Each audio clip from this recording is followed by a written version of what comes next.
नमस्कार दोस्तों, आप सभी का स्वागत है एक बार फिर से। आज की बड़ी खबरें, मुख्य समाचार लेकर आए हैं आपके लिए, जहां पर पहुंचाएंगे दिन भर की हर एक बड़ी खबर आप तक। इस वीडियो में आगे जानते हैं आज के मुख्य समाचार। वहीं दोस्तों, आप लोगों से रिक्वेस्ट है, वीडियो में बने रहिए। और अगर आप भी मानते हैं कि 24 के आम चुनाव में इंडिया गठबंधन शानदार प्रदर्शन करेगा तो 1 लाख वीडियो को जरूर कीजिएगा, कमेंट बॉक्स में जरूर लिखिएगा जय हिंद जय भारत। बिग ब्रेकिंग न्यूज, बड़ी खबर निकल के आ रही है। लोकसभा चुनाव 2024 को लेकर सभी पार्टियां तैयारी में जुटी हैं। इसी क्रम में लोकसभा चुनाव को लेकर बीजेपी की पहली बैठक संपन्न हुई। लेकिन दोस्तों, जो दिलचस्प बात थी वह यह थी कि पूर्व सीएम वसुंधरा राजे ने इस बैठक से दूरी बना ली है। राजस्थान विधानसभा चुनाव में मिली जीत के बाद बीजेपी लोकसभा चुनाव को लेकर तैयारी में जुटी है। चुनावी रणनीति को लेकर जयपुर में एक होटल में बैठक की गई। बैठक में पूर्व सीएम वसुंधरा राजे शामिल नहीं हुई। और ऐसा क्यों हो रहा है ये भी स्पष्ट करते चले दोस्तों। पहली बात, मंत्रिमंडल के शपथ ग्रहण समारोह में वसुंधरा राजे नहीं पहुंची थी। बताया जा रहा था वह नाराज हैं। दूसरा, प्रधानमंत्री की बीजेपी कार्यालय में हुई मीटिंग में भी वसुंधरा राजे नहीं पहुंची।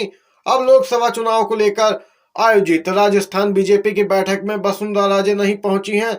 यह संयोग बस नहीं हो रहा है दोस्तों, बल्कि एक सोची समझी रणनीति है। वसुंधरा राजे खासी नाराज चल रही हैं इस समय पार्टी से, क्योंकि उन्हें मुख्यमंत्री नहीं बनाया गया और उनके समर्थित विधायकों को मंत्रिमंडल में समुचित जगह भी नहीं दी गई। आज होने वाली है इंडिया गठबंधन की अहम बैठक। मुख्यमंत्री नीतीश कुमार को बनाया जा सकता है संयोजक, खड़गे बनेंगे अध्यक्ष। दोस्तों, लोकसभा चुनाव को देखते हुए जहां बीजेपी एक तरफ अपनी तैयारी कर रही है तो विपक्षी गठबंधन इंडिया कहां पीछे रहने वाला। सूत्रों ने बताया, इंडिया गठबंधन के शीर्ष नेताओं की इस ऑनलाइन बैठक में बिहार के सीएम और जेडीयू के अध्यक्ष नीतीश कुमार को संयोजक भी बनाया जा सकता है। सूत्रों ने बताया कि कांग्रेस चीफ मल्लिकार्जुन खड़गे को इंडिया गठबंधन का अध्यक्ष बनाया जा सकता है। सूत्रों ने जानकारी दी कि संयोजक बनाए जाने को लेकर विपक्षी गठबंधन इंडिया में ज्यादातर दल इस बात से सहमत हैं कि मुख्यमंत्री नीतीश कुमार संयोजक के रूप में बिल्कुल सही हैं और वह काफी अनुभवी भी हैं। सोशल मीडिया पर महंगाई और बेरोजगारी एक अहम मुद्दा बन गया है। आए दिन सोशल मीडिया यूजर्स इन मामलों को लेकर ट्वीट करते नजर आते हैं। एक यूजर ने दोस्तों यहां पर ट्वीट किया, आदरणीय प्रधानमंत्री मोदी जी के कुशल नेतृत्व और मार्गदर्शन में देश रोज रिकॉर्ड तोड़ रहा है। ये तंज भरे लहजे में कहा गया है दोस्तों। लिखा गया आगे, बेरोजगारी दर ने 4 साल का रिकॉर्ड तोड़ा है। महंगाई दर ने 4 महीने का रिकॉर्ड तोड़ दिया। लेकिन मीडिया वाले सिर्फ प्रधानमंत्री की उपलब्धियों से ही यहाँ पे दोस्तों जनता को रूबरू कराते हैं। कोई सच नहीं दिखाता है कि महंगाई और बेरोजगारी दिन पर दिन बढ़ती जा रही है। 4 महीने के उच्चतम स्तर पर पहुंची है खुदरा महंगाई। खाने पीने की चीजें हुई और महंगी। यह महंगाई का 4 महीने का उच्चतम स्तर है। सितंबर में महंगाई दर 5.02% रही थी। अक्टूबर में यह 4.87% पर आ गई तो नवंबर में रिटेल महंगाई दर 5.55% रही थी दोस्तों।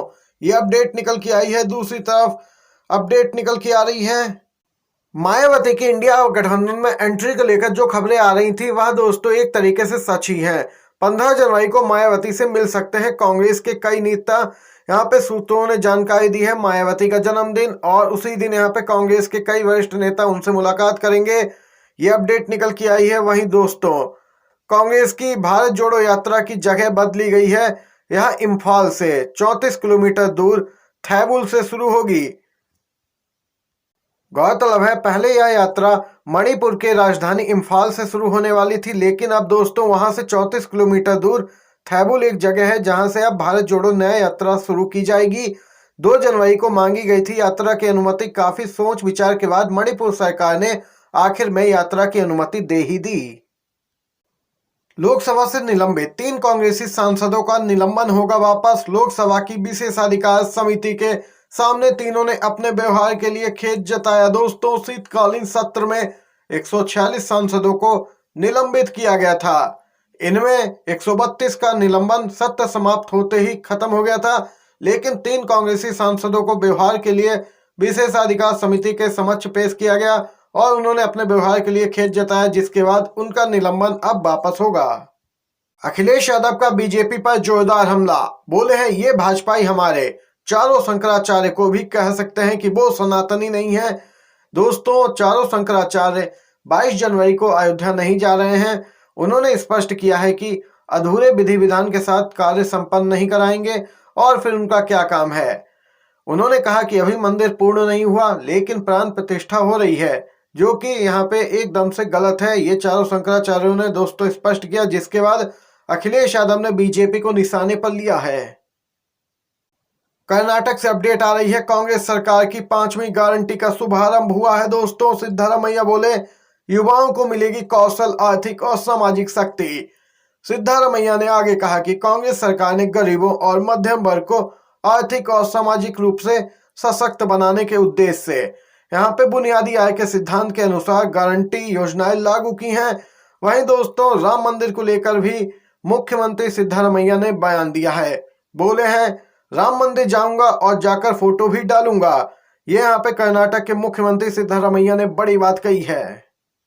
इस समय की बड़ी खबर निकल के आ रही है, मुख्य चुनाव आयुक्त और चुनाव आयुक्तों की नियुक्ति को लेकर जो अधिनियम 2023 बनाया गया है, उसके संवैधानिकता को चुनौती दी गई है। दोस्तों, सुप्रीम कोर्ट में गौरतलब है, सुप्रीम कोर्ट ने यह आदेश दिया था, कमेटी बनाई थी कि सीजीआई, प्रधानमंत्री और विपक्ष के नेता इस कमेटी में रहेंगे, जो कि मुख्य चुनाव आयुक्त और चुनाव आयुक्तों का चयन करेगी। लेकिन यहाँ पे सरकार ने दोस्तों उस आदेश को एक अध्यादेश के जरिए पहले पलटा, फिर यहाँ पे अधिनियम बना दिया। आपको बताते चले दोस्तों, यहाँ पे अब इसकी संवैधानिकता को चुनौती दी गई है, जिसमें प्रधानमंत्री, कैबिनेट मंत्री और विपक्ष के नेता होंगे, लेकिन सीजीआई को बाहर किया गया है। मुख्य न्यायाधीश को चुनाव आयुक्तों के पैनल से हटाने को लेकर यहाँ पे दोस्तों सुनवाई हुई है सुप्रीम कोर्ट में। चुनाव आयोग के फैसलों पर हाल के दिनों में लगातार सवाल उठ रहे हैं। ऐसे में सरकार के इस कानून के बाद विपक्षी दलों ने सरकार के फैसले की आलोचना की थी। इसको लेकर सुप्रीम कोर्ट में कई याचिकाएं दाखिल की गई और उस कानून को चुनौती दी गई। दोस्तों, आपको बताते चले, न्यायमूर्ति संजीव खन्ना की अध्यक्षता वाली 2 न्यायाधीशों की पीठ ने कांग्रेस नेता जय ठाकुर और संजय मेश्राम की याचिका पर केंद्र सरकार को नोटिस जारी किया है।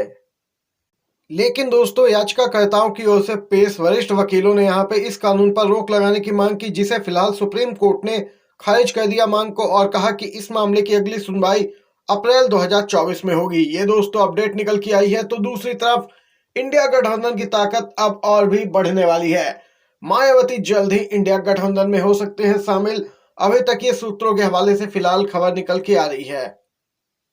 अगर मायावती इंडिया अलायंस में शामिल होती हैं, तो ओपी राजभर भी इंडिया गठबंधन का हिस्सा बन सकते हैं, शामिल हो सकते हैं।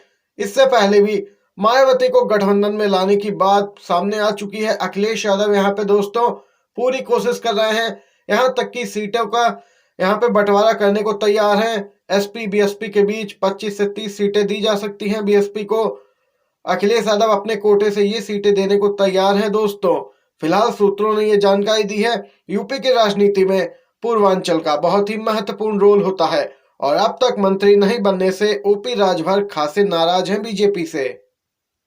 यहाँ पर दोस्तों आज के मुख्य समाचार थे, आप तक पहुंचाए हैं। वीडियो पसंद आया हो आपको तो एक लाइक जरूर कीजिएगा, शेयर कीजिए वीडियो अपने सभी दोस्तों के साथ भी। आप सभी का धन्यवाद। जय हिंद, जय भारत।